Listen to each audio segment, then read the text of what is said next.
अब देखो नेक्स्ट जो क्वेश्चन हम लोग जेई एडवांस सीरीज में लेके आए हैं, इस तरह का क्वेश्चन आईआईटी में पूछा जा चुका है और इसी क्वेश्चन में थोड़ा सा वहां पे क्या है मॉडिफिकेशन किया गया है। अब देखो क्वेश्चन में क्या बोल रहा है, क्वेश्चन में बोल रहा है 1 mole of an ideal monoatomic gas undergoes a process AB that is a straight line on a PV indicator diagram of the process as shown in figure। तो हमें बेसिकली यहां पे एक इंडिकेटर डायग्राम दिया गया है जो प्रेशर और वॉल्यूम के बीच में प्लॉट किया गया है और इस तरह का क्वेश्चन आईआईटी जेई में पूछा जा चुका है और वहां पे पूछा गया था कि अगर pressure volume curve straight line है तो वहां क्वेश्चन में पूछा गया था find out the maximum temperature attend by the gas. तो 1998 या 2000 का क्वेश्चन है, तो वहां पे ये कॉन्सेप्ट चेक करना कि प्रेशर वॉल्यूम कर्व जब इस तरह से स्ट्रेट लाइन आता है तो वहां पे हम टेम्परेचर वॉल्यूम कर्व प्लॉट करते थे और टेम्परेचर वॉल्यूम कर्व वहां पे पैराबोलिक निकल के आता था। तो अब बेसिकली क्वेश्चन में क्या बोल रहा है, क्वेश्चन में बोल रहा है कि पीवी डायग्राम दिया गया है। अब क्वेश्चन में बोल रहा है find the volume of the gas when the process turns from an endothermic to exothermic. तो हमें वो वॉल्यूम बताना है, हमें वो वॉल्यूम फाइंड आउट करना है जहां पे प्रोसेस जो है वो एंडोथर्मिक से क्या हो रहा है, एक्सोथर्मिक हो रहा है। तो क्वेश्चन को डिस्कस करने के लिए सबसे पहले हम इक्वेशन प्लॉट करते हैं, वहां पे इक्वेशन लिखते हैं। तो देखो क्वेश्चन में क्या बोल रहा है, क्वेश्चन में इस तरह से प्रेशर और वॉल्यूम, प्रेशर और वॉल्यूम का कर्व दिया गया है। यहां कहीं तुम्हारी क्या है, एक स्ट्रेट लाइन है। गैस का स्टेट जो है, स्टेट चेंज हो रहा है ए से बी और इस लाइन को अगर हम एक्सटेंड करें तो ये V0 पे कट कर रही है और यहां पे अगर हम लाइन को एक्सटेंड करें, अगर यहां पे हम लाइन को एक्सटेंड करें तो ये लाइन बताओ P0 पे कट कर रही है नहीं कट कर रही है वहां पे। अच्छा, इस तरह से जब भी लाइन की इक्वेशन लिखी जाती है तो लाइन की इक्वेशन लिखी जाती है y equals to minus mx plus c। Line का स्लोप नेगेटिव है, इंटरसेप्ट पॉजिटिव है। ट्रिग्नोमेट्री यूज करोगे समझ में आ जाएगा कि जो भी लाइन का स्लोप होता है वो नेगेटिव होगा और वो वैल्यू वहां पे minus P not by V not है। लेकिन नेगेटिव साइन मैंने पहले से एक दे दिया है तो v की जगह वहां पे y की जगह आ जाएगा p। लाइन का स्लोप क्या हो गया, लाइन का स्लोप हो गया minus P not by V not. x का मतलब v, c का मतलब पी नॉट। बताओ यही हमारा प्रेशर और वॉल्यूम में रिलेशन है कि नहीं है वहां पे। अच्छा, अब प्रेशर और वॉल्यूम में रिलेशन मालूम है। अगर मैं तुमसे पूछूं कि टेम्परेचर और वॉल्यूम का कर्व कैसा होगा, तो वहां पे क्वेश्चन जब सॉल्व करते थे तो हम बोलते थे कि आइडियल गैस इक्वेशन है तो PV equals to mu R T होगा। टी की वैल्यू क्या हो जाएगी, टी की वैल्यू हो जाएगी वी बाय म्यू आर और पी की जगह पुट कर दो। P की जगह पुट करोगे तो रिजल्ट था minus P not by V not into V plus P not. तो ये हमारी टेम्परेचर और वॉल्यूम की इक्वेशन थी। अब जो भी T है, T directly proportional to V square है, तो वहां पे याद होगा जो टेम्परेचर वॉल्यूम कर्व था वो इस तरह से वहां पे एक पैराबोला निकल के आया था। और ये पैराबोलिक कर्व कैसा होगा, V स्क्वायर का कोफिशिएंट नेगेटिव है तो पैराबोलिक कर्व ओपनिंग डाउनवर्ड था। और बताओ इस तरह से पैराबोलिक कर्व आएगा कि नहीं आएगा। भाई यहां पे जब V की वैल्यू 0 करोगे तो T 0 हो जाएगा और यहां पे जब V की जगह तुम पुट करोगे V0 तो टेम्परेचर 0 हो जाएगा वहां पे। तो टेम्परेचर वॉल्यूम कर्व यहां पे पैराबोलिक होगा और जो मैक्सिमम टेम्परेचर निकल के आता है वो V0/2 होता है। तो इस तरह का क्वेश्चन जेई में पूछा गया था जहां पूछता है कि मैक्सिमम टेम्परेचर कितना है वहां पे। अच्छा, लेकिन यहां पे क्वेश्चन में क्या बोल रहा है, यहां पे क्वेश्चन में बोल रहा है कि हमें वो वॉल्यूम कैलकुलेट करना है जब प्रोसेस कहां से कहां चेंज हो रहा है। प्रोसेस चेंज हो रहा है एंडोथर्मिक से एक्सोथर्मिक। एंडोथर्मिक का मतलब क्या है, एंडोथर्मिक का मतलब है कि सिस्टम हीट ले रहा है और साइन कन्वेंशन क्या है फिजिक्स में, अगर सिस्टम हीट ले रहा है तो डेल्टा क्यू वहां पे पॉजिटिव था और एक्सोथर्मिक का मतलब होता है कि सिस्टम हीट को क्या कर रहा है, रिजेक्ट कर रहा है। तो बेसिकली डेल्टा क्यू वहां पे नेगेटिव हो जाएगा, और एंडोथर्मिक की बात कर रहे हैं तो डेल्टा क्यू वहां पे क्या होगा, पॉजिटिव होगा। अच्छा, हमें यह मालूम है कि इस पूरे ग्राफ को अगर हम देखें, इस पूरे ग्राफ को अगर देखोगे तो वॉल्यूम तो कंटिन्यूअसली इंक्रीज कर रहा है, और वॉल्यूम अगर कंटिन्यूअसली इंक्रीज कर रहा है तो किसी भी इंटरवल में देखोगे वर्क डन तो हमेशा क्या होगा, पॉजिटिव होगा वहां पे। अच्छा, जो भी फर्स्ट लॉ ऑफ थर्मोडायनेमिक्स है उसको हम लिखते थे डेल्टा क्यू इक्वल्स टू क्या होता है, delta U plus delta W. लेकिन अगर हम बात कर रहे हैं स्मॉल अमाउंट के लिए, अगर स्मॉल अमाउंट की हीट की बात कर रहे हैं तो यही सिंबल जो रहता है वो हो जाता है D Q equals to D U plus D W. तो स्मॉल अमाउंट की अगर हीट दी गई है तो D Q D U plus D W के बराबर होगा कि नहीं होगा। हमें मालूम है कि कभी भी हम देखेंगे, कभी भी हम स्मॉल इंटरवल कंसिडर करेंगे तो उस स्मॉल इंटरवल में डी डब्ल्यू हमेशा क्या होगा, पॉजिटिव होगा। अच्छा, अगर हम डी यू की बात करें तो पहले टेम्परेचर क्या हो रहा है, पहले अगर देखोगे तो टेम्परेचर इंक्रीज कर रहा है, टेम्परेचर अगर इंक्रीज कर रहा है तो डी यू वहां पे क्या होगा, पॉजिटिव होगा। फिर V0/2 के बाद क्या हो रहा है, V0/2 के बाद टेम्परेचर डिक्रीज कर रहा है तो du वहां पे क्या होगा, नेगेटिव होगा। तो du कभी पॉजिटिव है, du कभी नेगेटिव है, लेकिन किसी टाइम पे बताओ du नेगेटिव होना स्टार्ट करेगा ही नहीं करेगा। मैंने क्या बोला, मैंने बोला dw हमेशा पॉजिटिव है किसी भी इंटरवल में देखेंगे, लेकिन du कभी पॉजिटिव होगा, कभी तुम्हारा वहां पे क्या होगा, नेगेटिव भी रहेगा। और हमें क्या करना है, हमें यह मालूम है कि डेल्टा क्यू पॉजिटिव से नेगेटिव होना चाहिए। इनिशियली डेल्टा क्यू क्या रहेगा, पॉजिटिव रहेगा। और कोई चीज अगर पॉजिटिव से नेगेटिव में चेंज हो रही है तो इसका मतलब है कि एक टाइम ऐसा भी आएगा जब वो वैल्यू क्या हो रही होगी, जीरो हो रही होगी। तो क्वेश्चन में जब प्रोसेस एंडोथर्मिक से एक्सोथर्मिक में चेंज हो रहा होगा तो एक टाइम ऐसा आएगा जब ये dq की वैल्यू वहां पे क्या हो रही होगी, जीरो हो रही होगी। बताओ ये चीज क्लियर नहीं क्लियर हुआ। पहले dq पॉजिटिव था, कुछ टाइम बाद dq नेगेटिव हो जाएगा, लेकिन जिस टाइम पे चेंज आ रहा होगा उस टाइम पे dq की वैल्यू क्या हो रही होगी, जीरो हो रही होगी। तो अब हमें इक्वेशन क्या यूज करनी है, dq को जीरो कर दोगे तो du प्लस dw बताओ जीरो के बराबर होगा कि नहीं होगा वहां पर। हमें यह चीज मालूम है कि प्रोसेस कोई सा भी हो, du को क्या लिखते थे, du को हम लिखते थे म्यू cv dt, और dw को वहां पे लिखते थे pdv इक्वल्स टू जीरो। देखो है कि नहीं वहां पे।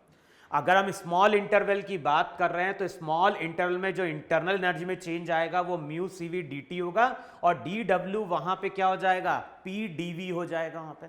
अच्छा, अब कैलकुलेट अगर करने जाए वहां पे तो सबसे पहले वहां पे इससे dv से डिवाइड कर दो तो ये हो जाएगा म्यू।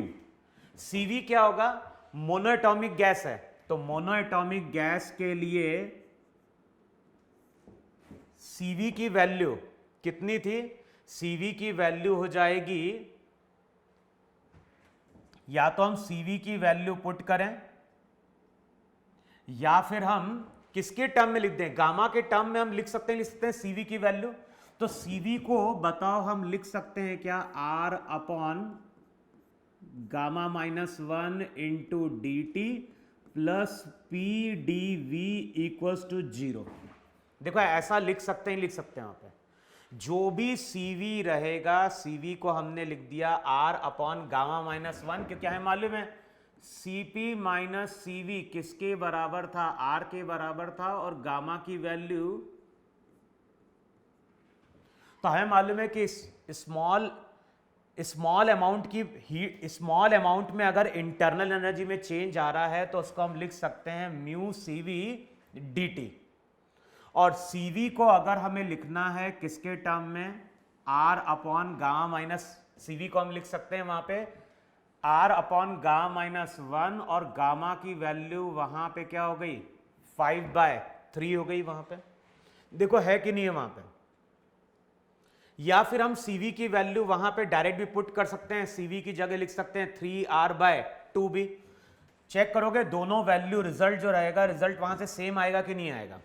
अगर गामा की वैल्यू पुट करोगे 5/3 तो अगेन वहां पे तो डायरेक्टली लिख दो, वहां पे हम CV की वैल्यू ही पुट कर देते हैं वहां पे, तो ये सब की जरूरत ही नहीं पड़ेगी।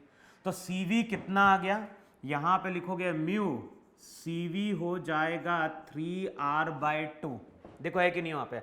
अगले स्टेप में dv से डिवाइड कर दो तो रिजल्ट हो जाएगा 3/2 mu R dt/dv plus p equals to क्या हो गया 0। p किसी इंस्टेंट पे क्या होगा, प्रेशर रहा होगा, और किसी इंस्टेंट पे प्रेशर कितना है वो इस इक्वेशन से हमें मिल जाएगा। अब हमें कैलकुलेट क्या करना है, dt/dv। तो इस इक्वेशन को चेक करो, बताओ dt/dv अगर कैलकुलेट करोगे तो माइनस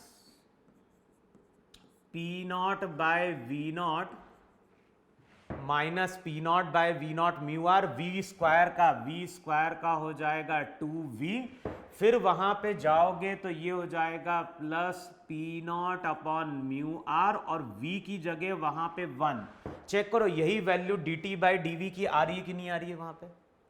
अच्छा dt/dv की ये वैल्यू गिवन है, तो अब वैल्यू पुट कर दो जरा सबकी जरा वहां पे। तो dt/dv अगर पुट करोगे तो रिजल्ट हो जाएगा 3/2 म्यू आर। अच्छा dt/dv लिखोगे तो वहां पे P0/म्यू आर तो बाहर आ जाएगा, P0/म्यू आर। तो यहां पे क्या बचेगा, यहां पे बचेगा -2V/V0 -2V/V0 प्लस क्या हो जाएगा 1। देखो चेक करो इतना आएगा कि नहीं आएगा यहाँ पे। प्लस P की जगह अगर पुट करोगे तो P0 वहां पे कॉमन ले लो तो ये हो जाएगा P0/म्यू आर। देखो यही वैल्यू आएगी कि नहीं आएगी वहां पे dt/dv।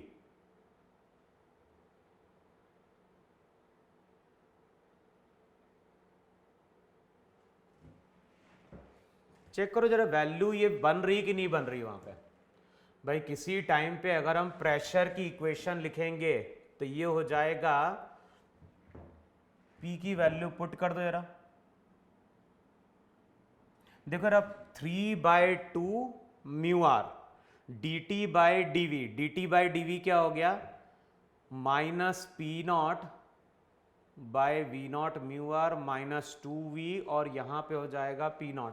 ठीक है dt/dv तो इतना आ गया। P की जगह पुट करोगे तो P की जगह आ जाएगा V/म्यू आर, अभी लिखे रहने दो वहां पे।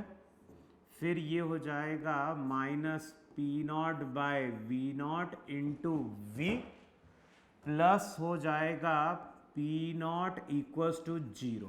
देखो इतना आ रहा है कि नहीं आ रहा है। अब ऊपर की टर्म को हम लोग हटाते हैं वहां पे, या फिर चलो पहले इसको सिंप्लीफाई करते हैं वहां पे।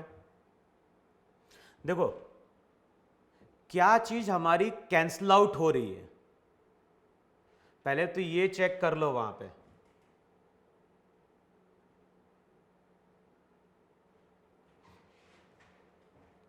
अच्छा ये तो T की वैल्यू है ना, एक बार चेक करो रहा, P की वैल्यू पुट करनी है हमें, तो ये सोच रहा हूँ गलत क्यों हो रहा है।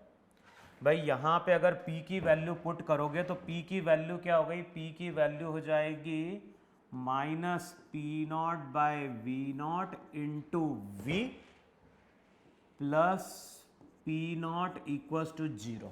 देखो चेक करो सही लिखा है कि नहीं लिखा वहां पे। अब सब वैल्यू है वहां पे तो म्यू आर हट जाएगा, P0 भी वहां पे हट जाएगा, तो वैल्यू हो जाएगी, पहली वैल्यू आएगी यहां पे -3V 3/2। P0 भी हट रहा है, P0 कॉमन ले लो तो यहां पे हो जाएगा -3V/V0 प्लस यहां पे क्या हो जाएगा, यहां पे हो जाएगा 3/2। फिर यहां पे हो जाएगा -V/V0 प्लस 1 इक्वल्स टू क्या हो गया 0। देखो चेक करो इतना बन रहा है कि नहीं बन रहा है वहां पे। अब चेक करो जरा रिजल्ट क्या निकल के आ रहा है। रिजल्ट आ रहा होगा वहां पे, देखो चेक करो वैल्यू सही है कि नहीं लिखी है वहां पे। -3v/v0 प्लस 3/2 + 1, ठीक है। तो ये हो जाएगा -3v, तो ये हो जाएगा -4v/v0। 3/2 + 1, तो ये हो जाएगा वहां पे -5/2। देखो है कि नहीं है वहां पे। अब v जो रहेगा, v की वैल्यू क्या हो जाएगी? v की वैल्यू हो जाएगी 5v0/8। देखो इतना है कि नहीं? तो जो भी v आ रहा है, v की वैल्यू निकल के आ रही है 5v0/8। इसका मतलब ये हुआ कि यहां कहीं वॉल्यूम होगा 5v0/8। तो ये वो वॉल्यूम होगा जिसके बाद डेल्टा क्यू का साइन पॉजिटिव से कहां जा रहा होगा? नेगेटिव जा रहा होगा। तो हमें क्वेश्चन में यही कैलकुलेट करना है कि वो वॉल्यूम क्या होगा जिसपे प्रोसेस एंडोथर्मिक से किस में चला गया है? एक्सोथर्मिक में चला गया। तो हमने क्या किया है, किसी इंटरवल पे हमने ये चेक किया कि dq की वैल्यू में चेंज कैसा आ रहा है। पहले dq की वैल्यू पॉजिटिव थी, कुछ टाइम बाद dq नेगेटिव हो जाएगा। तो जिस टाइम पे चेंज आ रहा होगा तो कहीं ना कहीं dq क्या हो रहा होगा? 0 हो रहा होगा। तो जिस जगह dq 0 होगा उसके बाद dq का साइन वहां पे क्या हो जाएगा? नेगेटिव हो जाएगा। तो चेक करके देख लो इतना आंसर बन रहा है कि नहीं बन रहा है। जो क्वेश्चन दिया है बुक में उसका आंसर यही है 5v0/8। तो नोट डाउन कर लो इसको वहां पे तुम लोग।